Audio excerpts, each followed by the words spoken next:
Hi, Deep Creek family. It's Mrs. Linz again, but this time I am not reading you a book. I am making a math activity with you with things that I think that you all would have at home. So multiplication facts, we all know that they're super important.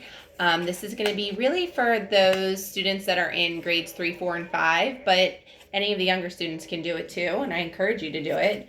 So we're going to make a little multiplication wheel. And so that when you spin it, you will see all of your multiples. This one I did of 6. So multiples of 6. So 6 times 11 is 66. And 6 times 12 is 72. And then it restarts. It starts with 1, and we go all the way around so that we can practice our math facts while we are at home. So all you need is 2 paper plates, a pencil. You could use a ruler, but I didn't even have a ruler, so I just got a straight edge, a pair of scissors, a Sharpie, and I was thinking that I should have taken Miss Kelly's Sharpies from her office before we left because this could be way more colorful, but it's not. I just have green. So you can use any marker if you want to. So the first thing that you need to do, let me take this out, and a paper clip too. Is make the bottom one. So this is what mine looks like. I decided to do multiples of 6 because those are one of my harder ones. You can do any multiples that you want, 7s, 8s, 5s, wherever you want to start. That's what you can do. And you're gonna start off, and we're gonna use fractions a little bit too because you're gonna make 12 equal parts, tying in fractions with there. So I started off by splitting my paper plate in half with a pencil, and then split it into quarters or into fourths. It doesn't need to be perfect. See, 1, 2, 3, 4. And so we remember we have to do 12 equal parts. So then we're going to split each one of those fourths 3 more times. And I'll show you what that looks like in just a second. This is super easy. This is probably the hardest part of it all, is making the equal parts. I didn't even have a ruler at home, so I just grabbed a pad of paper to use as like a straight edge.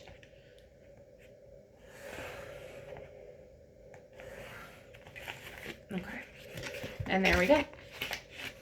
So then you need to decide what multiples you want to do. So I did this one with 6. I guess I'll do this one with maybe 7s because that's another hard one. So the inside edge, you want to just count from 1 through 12 because we're going to do the first 12 multiples of 7. So 1, 2, 3, 4, 5, 6, 7, 8, 9, 10, 11, 12. Okay. See how I put it on the outside edge, and so that when you look at it, it's straight on. Just like that. And then with the corresponding outside edge, you're going to put the multiple. So you want to think to yourself, 7 times 1 equals 7. And so you want to put 7 right there. 7 times 2 equals 14. 7 times 3 equals 21. And I'm going to write this because this is going to start getting slappy. So 21, 28, 35. Just count up from 7. 35, 42, 49, 56. Where am I at? 63. I almost said 64. 70, 77, and 84. I had to think about that one for a second. My brain is already off school. Okay, so let me show you this again. So 1 times 7, 2 times 7, 3 times 7, 4 times 7. You go all the way around, all the way up through your first 12 multiples, and you can hear Parker in the background. Okay, so then this is the other tricky part. So then you're going to take the blank, what is this called again? Paper plate. I almost forgot what this was called. And you're going to cut out a little hole. It's going to end up looking like this on the outside. So I kind of just folded it in half to make a little cut. And for my younger friends, if you want to get mom or dad or whoever's at home with you to help you out, an older brother or sister, so you want to make a little hole. And then, so cut into it so that you're making a little like window to see the facts that you're working on. And it doesn't have to be perfect. Again, mine doesn't look perfect at all.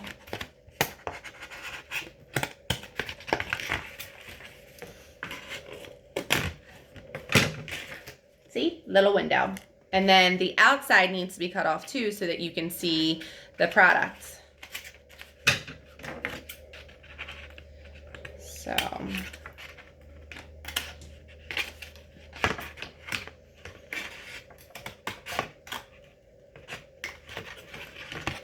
then it looks like that.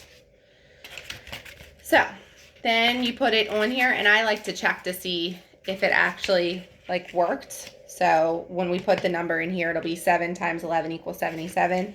And then you can kind of spin it around to see if it actually worked. It looks like it does.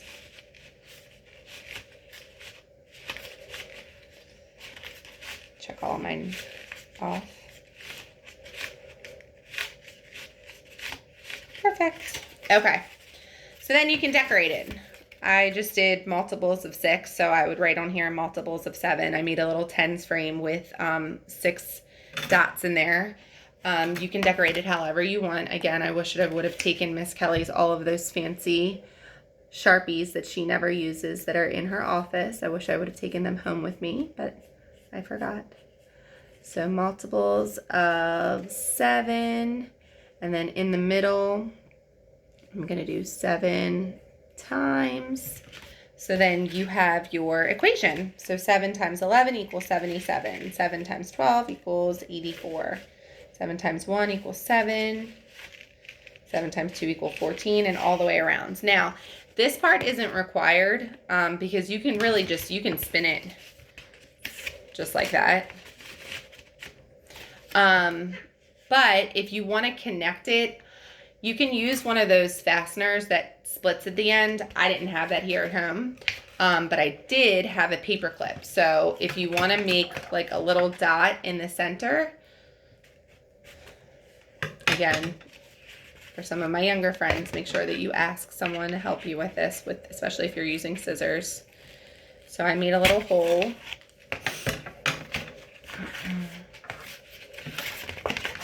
Into both of the plates, and then I just stuck the paper clip through both of the holes, and then that kind of, and just flattened it at the end so that it kind of kept it together. And now you can spin it. It's not perfect. Hey, Parker's making that was Parker and my husband.